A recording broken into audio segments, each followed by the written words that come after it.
Hello again. I'm Chris King, your English teacher. Today we're going to go over must and have to. Now, must is for personal beliefs. We use it for personal beliefs. Have to, or has to, if for the third person, is for impersonal beliefs. Okay? I must go to the hospital. Okay?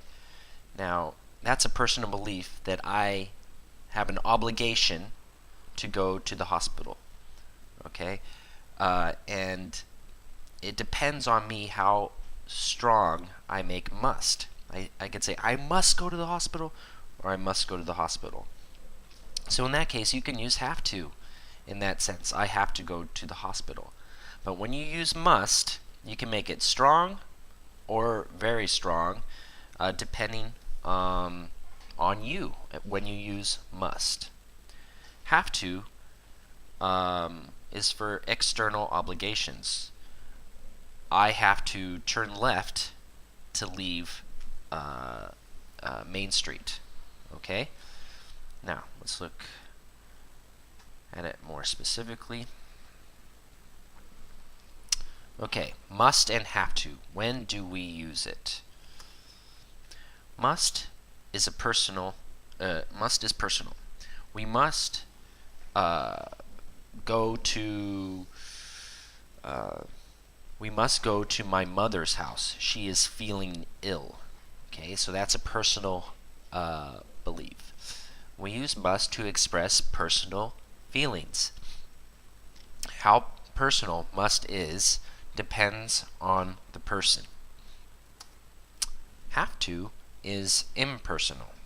We use have to for stating facts and external obligations.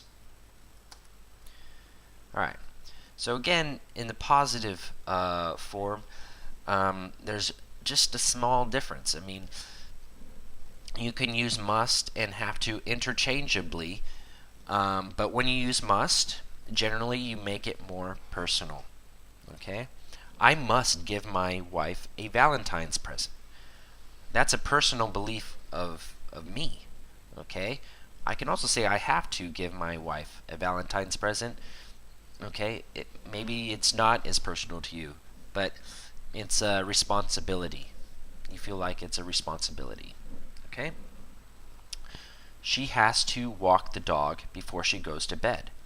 Now, that's not personal to her, but maybe it's personal to me that that she must walk the dog before she goes to bed. But that's up to me.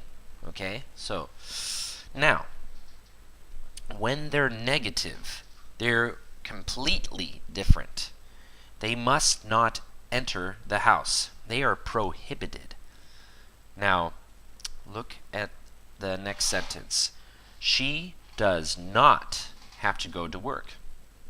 Now, this is, she can if she wants to, but she doesn't have to. Okay? So there's no responsibility there. It's up to her. Now, another big difference is there's no past tense for must.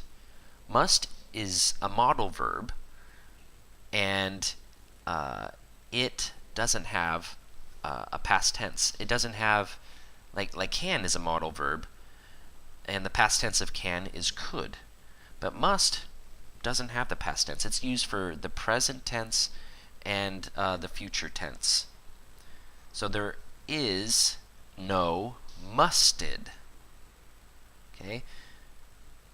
Have to, on the other hand, can be used in all tenses. I have to make a DVD for class. She had to do the dishes. Past tense. Past tense question. Did you find the remote control? So, if you need to use must in the past, use had to. And that's why must and have to are very similar in the positive sense. Okay, very small difference. They can be used interchangeably, but just remember must is a bit stronger because it's personal, right? If you're still confused, use have to or has to. It's safe.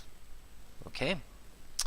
Again, if you have any more questions, feel free to comment on this video. I'm making a website. It's almost finished, and we can have a Skype or FaceTime lesson. And thanks for subscribing to this video. Again, comment on this video if you have any questions. Thank you.